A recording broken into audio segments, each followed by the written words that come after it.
Okay, guys, I'll show you how to navigate on Monday.com using views. This is after views have been created. I am assigning my team to call specific follow up leads I have saved in different views. On the top of the page, you'll see main table with a little house icon, and next to it, you'll have the different views you can select from.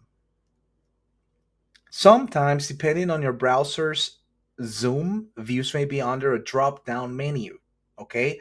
Like for example, here, I have final outreach and I have Shady's follow ups. But I usually go here on 90% so I can see all the views. For my team, I have created a view for Shady since he'll be in charge of calling all the leads with past follow up dates that we missed.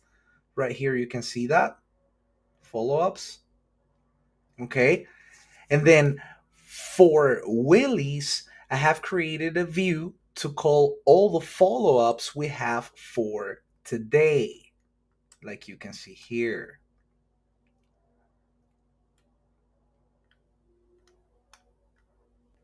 This will help you focus your team roles and assign tasks. Thank you.